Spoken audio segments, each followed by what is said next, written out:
used to be a Bolivar student. I used to go to Bolivar in Maryland, and I went there for 8 years. I live here now, and I want to talk to you guys about something I've been learning a lot about the last 2 years, which is where my food comes from, where all of our foods come from. So I started asking a lot of questions because I got a curiosity, and I was interested in going into medicine. So I was like, well, what am I putting in my body? And that's, I just want to talk to you guys about the stuff I learned, specifically the stuff I learned about animal agriculture, about the food that comes from animals. So today, I'm going to talk to you just about dairy. And so dairy includes milk, cheese, yogurt, and what else? Maybe cream cheese too. So I'm just going to go ahead and get started. So I showed the older kids this photo before, and we're going to, in the interest of time, we're just going to spoil the secret and tell you what it is. This is a photo taken from really high up from a drone or a small plane, and it's of a farm in Texas. These little black dots on top, they're cows. And this giant pool at the bottom, this is actually a giant lake filled with cow manure. In other words, poop and pee from cows. Kind of gross, right? Well, the thing is, today's farms, they don't look like this. This is what I think of when I think of a farm. This is what a modern farm looks like. It's giant. And you're going to hear me using the term factory farm. Factory meaning it's a place filled with machines, with a lot of little pieces, and things just passing down the line through machines. That's the way animals are treated today in farms. And this photo just kind of shows how far we've come from the image we're used to having of a farm. And it's sad to realize that most people don't really know where their food comes from or really understand how large these farms are. So let's learn a little bit more about dairy. This is where I like to think that my dairy came from long ago. That the cows could walk around outside, have all the grass they want, have access to fresh air, sunlight, and everything else that made them happy. Everything else an animal would have to want to live and thrive. But the truth is, this is not how most of our dairy cows live. This is not the kind of life most of the cows that give us milk enjoy. So here's my first fact. And for the adults, I've cited all of my sources at the bottom right. If you like, I can also send you my presentation afterwards. If you'd like to look at my sources or kind of look at the extra information I was able to present. Fact number 1, 90% of dairy cows live primarily indoors. The majority of which their lives they're tied up in one place to a stall. So this is the truth about how dairy cows live. Most of them live indoors like this, and because I told you, right, thousands of cows live on these farms, thousands of cows and just a couple of humans to manage them. If your cows are all over the place, it's harder to control them. If you tie them up and keep them indoors, it's easier to manage them, easier to take their milk. So they're never really given access to the green grass and the fresh air we would all like to enjoy. So why do we keep dairy cows? We keep them for their milk. And maybe some of us might have seen cartoons or maybe places in India where people still milk the cows by hand. That's possible only if you have a few cows. But these giant dairy factory farms have thousands of cows. This is how cows are milked. They're put on these giant racks and they're mechanically milked. So they have a machine doing all the milking. So the machine is hooked up to the udder of the cow. The udder is where the milk comes out. And the problem with using the machine is the udder is skin. It's very soft and sensitive. And if a cow goes, ow, the machine's not going to be like, sorry, honey, like milk. The machine just keeps going. So the problem with mechanically milking cows is that they get hurt a lot in their delicate skin. And they get a lot of infections. Sometimes that infection gets sucked into the milk. And in order to treat the cows are given antibiotics, which are a type of medicine. And so for my adults and older students out there, you might have heard that this country is experiencing an antibiotic crisis.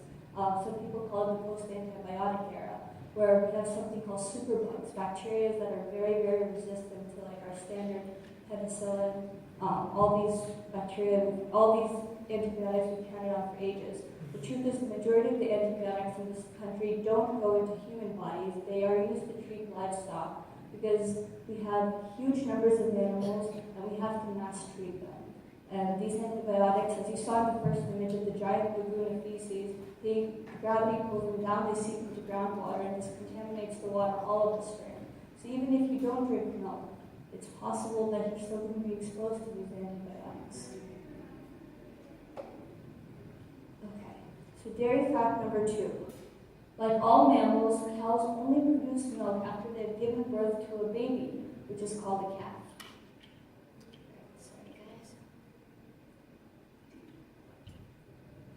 So just like human mamas, cow mamas only make milk after they've given birth, and they make the milk to feed their babies. So a lot of us, we all drank.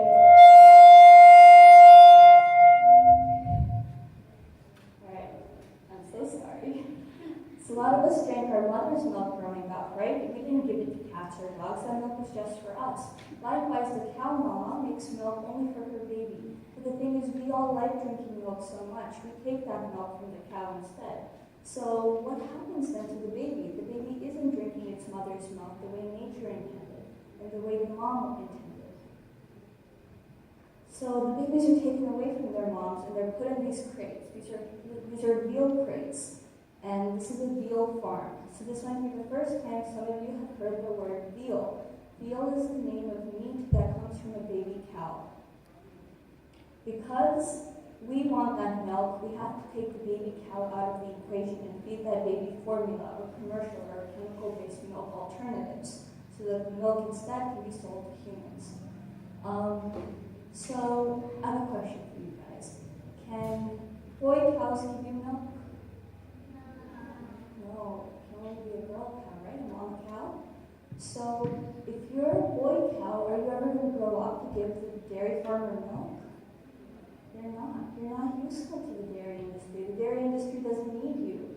That means that shortly after these baby boy cows are born, they are sent to slaughter. They're killed for their meat. It's called veal, and it's sold as a delicacy. We're told that this is a very nice form of meat to eat. But it's really sad that the cow lives its short life inside one of these sheds like this, chained up in place so it doesn't try to run away or escape. Because, like I said, all babies want to be with their moms, right? And these cows will often cry and cry out to their mothers. And maybe in India we've heard a baby cow or a mama cow crying, right? We're more exposed to animals in India. So the fact I wanted to emphasize here to the adults, the veal industry would not exist without the dairy industry. A lot of us think of milk as more offensive because nobody, we believe, has to die for us to drink the milk. And that couldn't be further from the truth. The milk industry is built because the veal industry exists, and the veal industry exists because the milk industry exists. So it brings me to fact number 3. Mother cows, like human mamas, carry their baby for 9 months before giving birth. It's a really long pregnancy, and when you spend that much time carrying the baby, you want to care for it after he or she's born, right? But because calves are separated from their moms shortly after birth, moms and babies cry out for each other for many days. It's a very painful separation.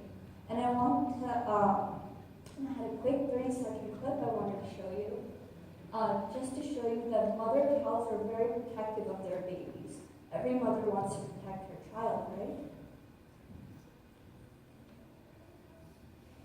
So this is actually filmed in Brazil.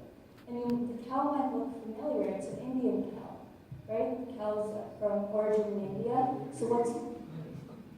So what's happening here is the farmer is trying to throw a lasso around the baby cow separated from the mother so it can be sold for veal. The mother has obviously lost many babies like this before. She just wants to feed her baby her own milk. You can see the baby is drinking her mother's milk, right? But the farmer is trying to separate them. She's afraid and she's angry that she's about to lose another child. So I'll show you a few more seconds. Mothers are protective, regardless of whether you're a human, you're a cow, you're a chimpanzee, and this is all I'll show you. Because I promise you guys I won't show you anything very scary or very sad. And the ending is very sad, because the baby is stolen from its mother and they'll never see each other again. And you can see the pain on the mother. She tries to follow her baby, she tries to break down the fence after they're separated. So fact number 4. If we left cows alone, they could live to be 20 to 25 years old. But in the dairy industry, they're forced to have babies every single year. That means they get more sick, plus we're milking them all the time. So they're going to get even sicker. So in the US, most dairy cows are killed around the age of 5. By the age of 5, they've probably had 3 or 4 babies. They're exhausted. It takes a lot of work to have a baby. It takes a lot of work to produce milk. They've had babies their whole life. They've given milk their whole life. One second, definitely get to you, okay? And so they often become sick, and that's when they're sold for slaughter. Some of them are too sick that they don't make it to the slaughterhouse. And that's the term for that cow is a downed cow. This cow is so weak it can't even walk onto the truck to the slaughterhouse. So these animals, unfortunately, are just kind of either left to die on the farms or they're loaded onto trucks and they're literally thrown away. There's footage of these animals being dumped into commercial dumpsters or landfills. It's heartbreaking.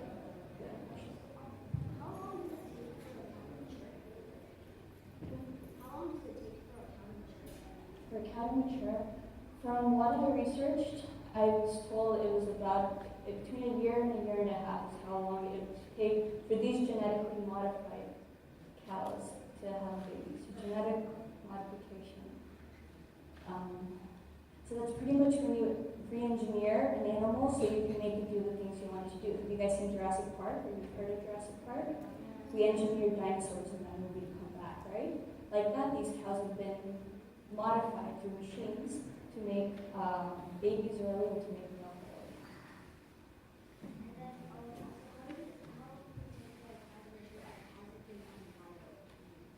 I don't know. I'm sorry. Yeah. I'll try my best to answer stuff, but I'll just let you guys know if I don't know the answer. That's a good question. You can find that out online, I'm sure. And so finally, my last fact. Fact number 5, there is no such thing as humane slaughter.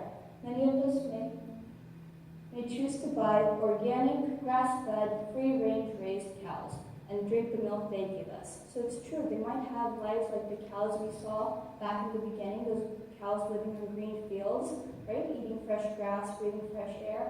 But, so that's nice, you have a good life, but look, at the end of the day, all these animals, their lives end the same way and in the same place. In a commercial factory farm slaughterhouse.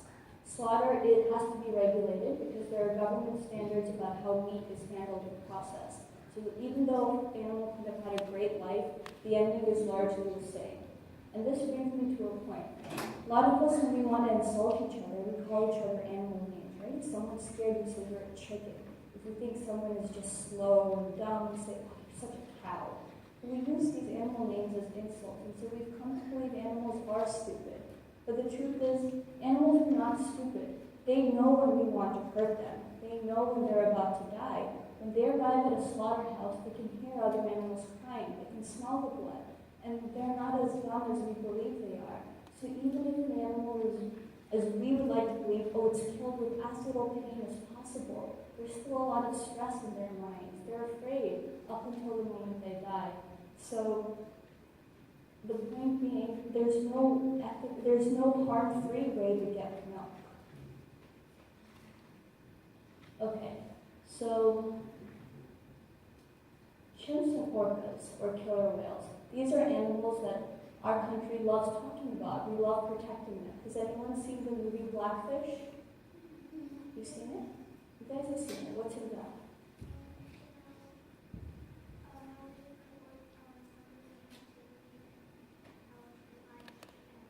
Exactly. It's about SeaWorld, the practice that happens when a live killer whale is taken from the ocean, put into tanks, and forced to entertain us for the whole life. When that movie came out, people were shocked and outraged because we like whales. We don't want to hurt whales. We also like chimpanzees. They're closely related to us. They kind of look like us. So we've decided these are animals we're going to respect. These are animals we're going to protect. But there's some animals that don't get that love and protection because we've just decided these animals aren't that special and it's okay to hurt them. But still, the love these mother animals have for their babies is just as strong as the love a chimpanzee has for its baby or a human would have for its baby. These mothers would go out of their way to protect their young from harm, even the animals that we like to make fun of, like chickens. And especially in our culture, we know that the relationship between a mom and a baby is very special, right? We grew up hearing tales of like Lord Krishna and his relationship with his mother, and this is something we even worship when we say Matra Deva Bhava. But it's so sad though that behind closed doors we never realize the amount of harm that we're putting moms and their babies through on these large farms. And this is just a cool photo I saw of a tribe in India. They're called the Vishnoi tribe, and they live in Rajasthan. And they believe it's their duty not only to care for animals, but the forest they live in. So every time there's an orphaned animal, the people of that village will take care of that animal. This is a photo of a woman nursing her baby with her milk and nursing a baby deer, because the deer's mother has just been killed by a hunter. So to wrap up, all of us grew up loving these movies and watching them. Has anyone seen Finding Nemo? Yeah, it's a popular one, right? And has anyone seen Bambi? Few people. Well, these are, adults know that kids love animals. They know that we love them and we want to protect them and we want to keep them from harm. That's why in Bambi, we feel angry when the hunter kills the mother. We feel angry in Finding Nemo when Nemo is stolen from his dad. And has anyone read Charlotte's Web? Oh, wow. I thought this was an old person book, but cool. Great. So in Charlotte's Web, Wilbur the pig doesn't want to die. So his friend Charlotte the spider writes messages to save Wilbur's life. So adults recognize, authors, movie industries, they all recognize that our desire is to protect animals and be kind to them. That's why the mantra from Finding Nemo is, fish are friends, not food, right? And just for you adults out there, if you've been listening to me say, eliminate dairy, there are so many alternatives. It's never been easier today to adopt a vegan diet. A vegan diet meaning no meat, no eggs, no dairy. There's so many milk alternatives. Soy milk, rice milk, hemp milk, oat milk, cashew, coconut, hazelnut, almond milk. Almost sounds like a Dr. Seuss jingle. But there's so many options. And say it's not just milk. You're going to miss cream cheese because we like having bagels in the morning. There's vegan cream cheese. These are made from plant-based alternatives. Vegan ice cream. You can get ice cream without any dairy in it. You can get butter without dairy. You can get so many cheese options without dairy in it. So it's never been easier to have a cruelty-free diet. So my takeaway message to you, I'm asking you guys to think about what I've presented today and maybe see if there are ways we could live more compassionately. So go live compassionately. And if you have any questions at all, please don't hesitate to email me, and I'll stick around for a little bit after Arthi as well. If you have any questions, feel free to ask me. And do we have time for questions now? Or no? Okay, cool. So come find me later, okay? If you guys want to talk. And thank you so much for listening.